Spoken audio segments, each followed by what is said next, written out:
So zucchini is in its peak season right now, and one of my favorite ways to cook zucchini without having to fire up the grill is to make zucchini pancakes with homemade ricotta.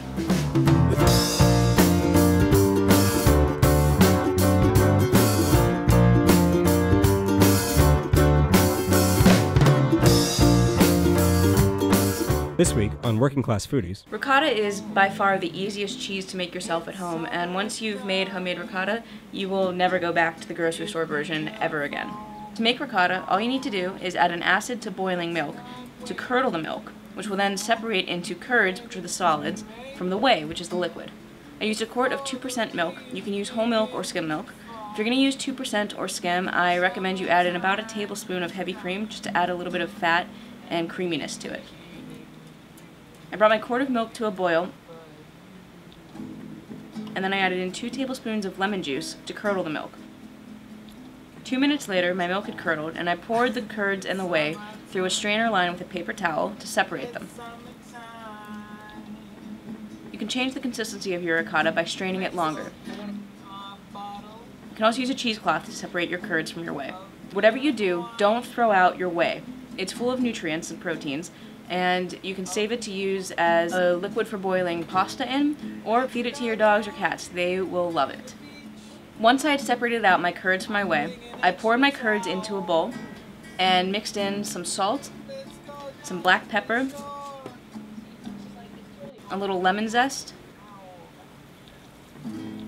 and some pecorino.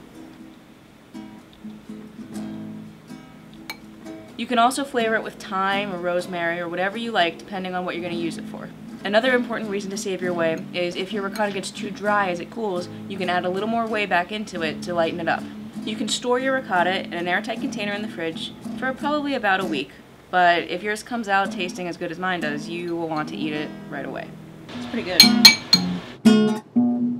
Zucchini pancakes are dead simple to make. I used 2 medium-sized zucchinis, one green and one yellow. And I started off by giving them a quick rinse and then chopping off the ends. Save these because you can either feed them to Humphrey or you can use them for making a fantastic vegetable stock later. Then I grated my zucchini. You can do this uniformly, and I'll use just one side of your grater, but I kind of like to go rustic with this, and so I changed the texture and the shape of my zucchini so I would get some pieces that were crunchy and some pieces that were soft in my pancakes. Once your zucchini is all grated, set it aside in a bowl, and then mix together in another bowl equal parts flour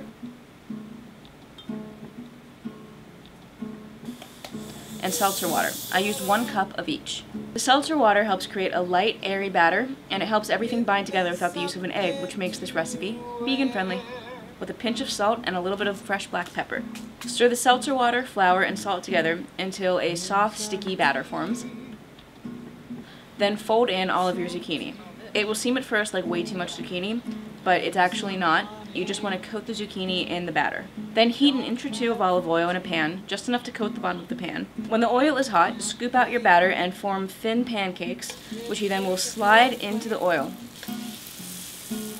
It's important not to crowd the pan. I wouldn't do more than 4 pancakes at a time. Let your pancakes cook through thoroughly on one side, then gently flip them over and let them brown on the other side. Let the pancakes rest on a cooling rack set over a baking tray lined with paper towels for all the excess oil to drip off, and lightly season your pancakes while they cool with salt and freshly ground pepper. I like to serve my zucchini pancakes topped with my lemon-zested ricotta. It's a perfect side dish for 4 or a whole meal served with a nice, simple summer salad. Now, of course, you can adapt these pancakes and use almost any vegetable. You could do scallions for a sort of scallion pancake. You could use asparagus, probably even do beets. I think it might be really interesting with some fresh radish diced in. You can season these with any herbs you want. I went super simple, just with salt and pepper, but thyme or rosemary or even some dill would have been fantastic in these pancakes. The total cost for my homemade ricotta came to about $3.75, and the total cost for my zucchini pancakes came to about $3.50. So the total cost for my zucchini pancakes with homemade ricotta came to about $7.25 for 4 very generous side servings, or like I said, serve it with a salad and you've got a fantastic meal. Depending on the size of your zucchini, you'll get about 12 to 18 pancakes out of this recipe, and the leftovers are fantastic the next day, either reheated in the oven or actually just served cold with a little ricotta on top. So that's one of my favorite ways to use zucchini.